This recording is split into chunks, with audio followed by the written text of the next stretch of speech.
Hey everyone, this is my review of the Tokarev Hammer, chambered in 12 gauge. Picked this up off of Palmetto State Armory for about, it was like 110, it was 120 bucks. They had it on sale, and I think you can find it there now for pretty cheap.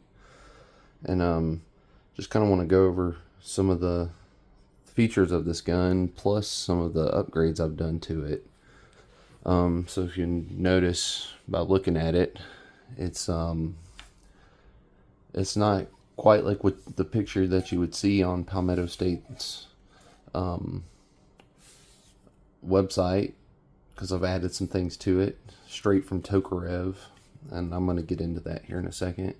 If you hear some kind of squeaking, it's this piece here as it squeaks around.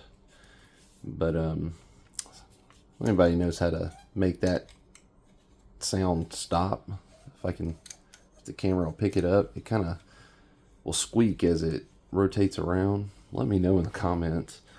But so yeah, it's 12 gauge. It's a really smooth action on it, and I'll show you that here in a second. Sorry about this camera angle. I was trying to figure out how to get it on camera with it being kind of long. So yeah, this is the Tokarev Hammer. If you know anything about the Tokarev Hammer or the TX3 line, this is pretty much a TX3 just stripped down. So they got pretty much the basic plastic stock on there, basic forend, your pump, and everything that fits the TX3 fits this. You just get it basic. I think that's why they can meet that price point on this gun. If you go to Tokarev USA's website, you can get the +2 extension, and it just screws right on, and it comes with this swivel for a sling, which this is just a Magpul sling I had laying around, and I put it on there until I can figure out what I'm going to put. I might just keep this on there because it works. The heat shield. So this heat shield is for the Hammer, or I think, they've updated their website. It's for the Hammer or the TX30. And, I mean, yeah, like these parts were pretty cheap. I think this was like 20 or 30 bucks. I think this one was like, it was 20 or 30 bucks. And this ghost ring sight, I think, was $39.98, so 40 bucks that I've added. It comes with that Picatinny rail and the ghost sight. That's the only 3 things I've added to this. Well, 4 if you include the sling itself. So, the heat shield, so how it goes on is you have to take the barrel off, and then underneath here, underneath this sight, it has like a cutout for it, and then this just slides in, and then when you slide your barrel back on, it actually goes into the receiver. So this is locked in place. It's not going anywhere. And then your ghost ring sight, this has got like a dovetail cutout on it. It slides on, and then it's already been pre-tapped for this screw here. So put a little Loctite on that, and then it's adjustable for windage and elevation. So it's got your, let me see if I can get the light on that. So that's your up, and then that's your left and right movement there. But let me show you on this side. So it's got it on here somewhere. I just got to find it, y'all. So right here, so you see it says TX3 12 gauge. For chamber for 3-inch, so it'll shoot 2 3/4 or 3 inches, and it says Hammer. I don't know if you can see that. Sorry about my light, but it's the Hammer model. But it even says TX3 on it, so anything that fits the TX3 fits this gun. So you're trying to get into something for a budget, and then just adding on to it along the way, because you can buy a TX3 that looks just like this, already ready to go, and then But if you want to get into something and then slowly piece it together over time, you really only need to add these 3 parts to make it look like a TX3. And um, 30 bucks, another 20 or 30, and another 40, and you've got a TX3, and you can just piece it together over time. In Palmetto State, I think at one point they had them for $99. I think I picked it up for $110, $120. I had it shipped to my local FFL, had it in a couple days. So it's pretty awesome, as far as how it shoots. It'll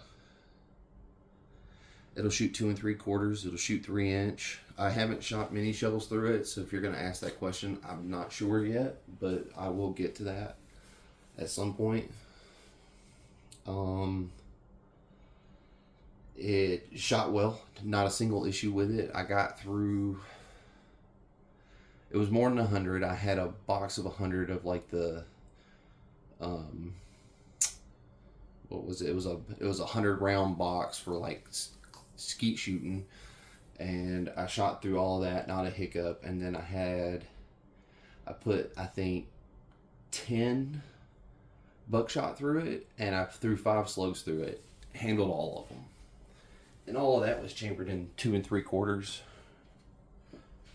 And then for like size comparison, this is a Mossberg. No, this is my Stevens 320.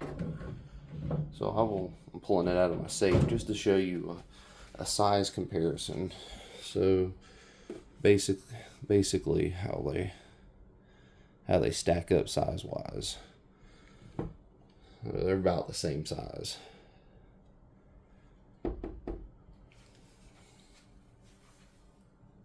And then if you have a Mossberg, I can show you that as well. So let me get that out. This is something I wasn't kind of planning on doing until I decided to do it, so just bear with me.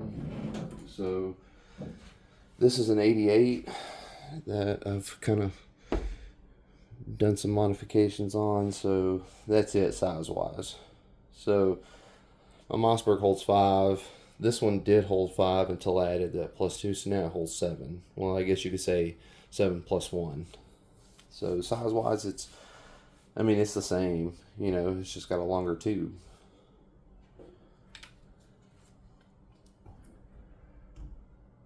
And then taking this thing apart, I took it apart when I got it, and it was fairly clean. I didn't find any metal shavings in it or anything. The action on it is super smooth, so something I probably should have done at the beginning of this video, showing you clear and safe. So no round in the chamber, still empty. Nothing in the magazine tube. So y'all can hear that, right? This thing sliding around. If y'all, like I said in the beginning, if y'all can figure out some way for me to quiet that down when it's moving, like I won't do it when I'm trying to make it do it right. But yeah, that's kind of annoying. That little, I don't know if the camera's picking it up or not, but it'll make that noise when this thing moves. But yeah, that action, super smooth. So then the trigger pull on it, I guess if you had to do a reset. So yeah, the bolt kind of, taking it apart, barrel comes off. You can slide your forend forward, pulls your bolt out, and then your bolt is on like a little guide or carrier. I don't know the name of the piece, and the bolt just comes off. But yeah, if you're looking for a budget shotgun, the Maverick is probably your best bet, because the Mossberg Maverick's probably your best bet as far as quality. But this thing's quality, right? I'm not trying to knock this gun. If you can afford a Maverick, get a Maverick. But my experience on it, I've shot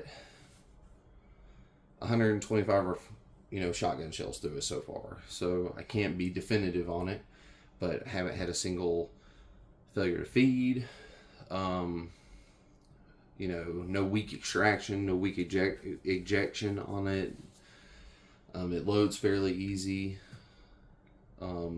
This lifter gate on here is, you know, it will pinch you a little bit if you're not careful, but if you're fast with your reloads, it's not going to give you a problem. And it is a pump shotgun, so you know the reliability of the cycling of it, the feeding, the ejection, that's all based on how hard you're pumping the shotgun. So that's going to be like that with almost any shotgun. If you're doing it lightly, you're probably going to have some problems with it. But if not, if you're doing it hard, you know, and running it like it should be run, shouldn't have an issue with it. And I didn't. So